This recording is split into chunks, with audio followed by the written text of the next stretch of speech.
Namaste Krishna Rao garu, welcome to IYR Talks English edition. Now,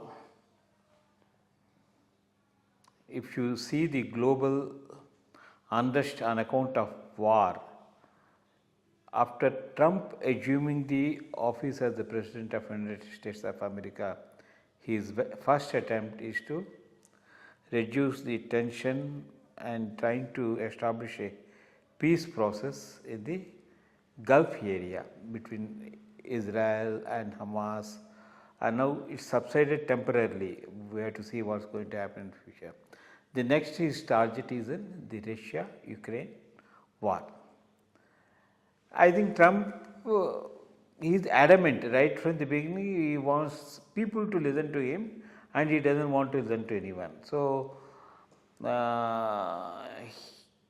he thought he'll keep Russia at a distance, but he talked to the Putin, and then he said we'll stop the war, and he said labeled Zelensky as a dictator. He said he should not have gone for the war in 2022 itself. That's what he said, and what you are doing is wrong, and you should not go further trying to damage. We are going to establish the peace process. We have to see what is going to happen. So he is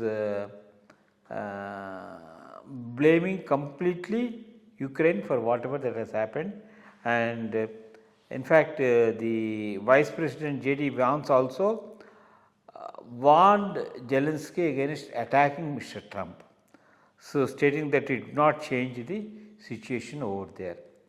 The only support now the Ukraine has got is the European allies concerned, whether they are going to support further or whether they are going to do it or not.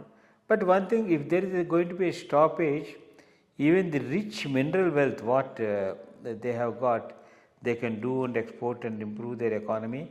And also if the war is not there, then Russia also can, particularly from the point of view India, the bilateral ties and all that, and supply of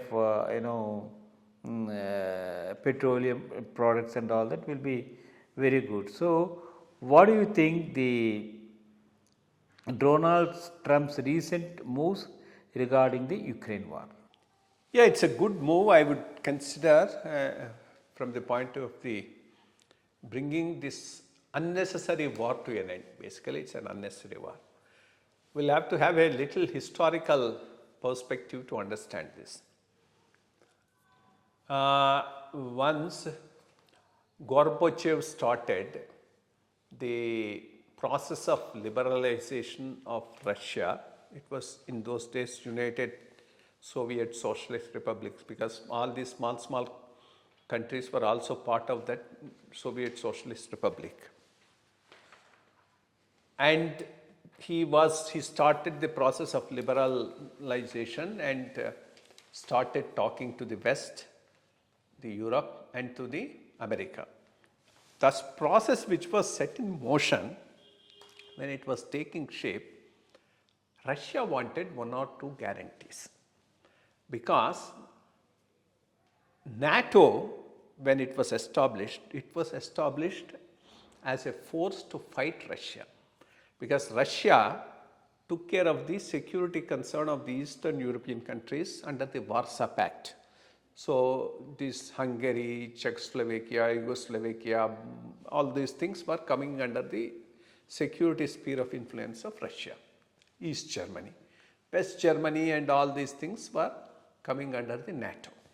NATO with America as a main anchor force. Spending was on defense was done by Russia, America. America was stationing its troops, aircrafts, everything in this place.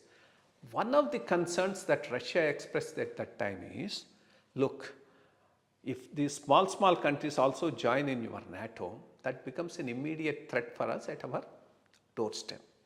I believe there was an assurance that will not be done by the West as well as America. That was flouted, and one by one these countries were being made members of the NATO.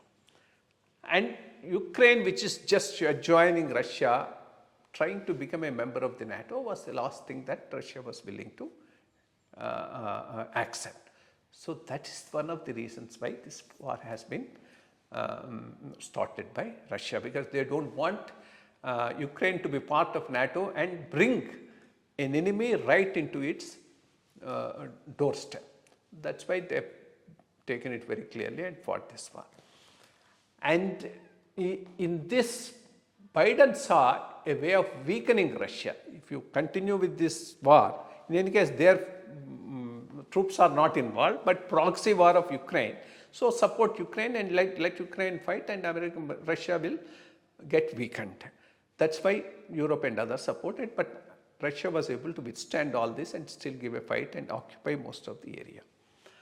So having done that, there was no need. I mean, actually, if NATO countries were to leave Ukraine out and say no, all those which are very, very near and neighboring Russia, we are not willing to take them into NATO, so there would have been no problem at all. And in this, Donald Trump has a totally different view.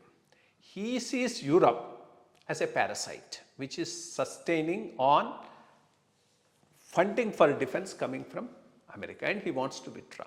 And he has no particular reason to fight with Russia, because Russia is in any case is not a match to America, is not even claiming to be a match, it's a unipolar war. So this particular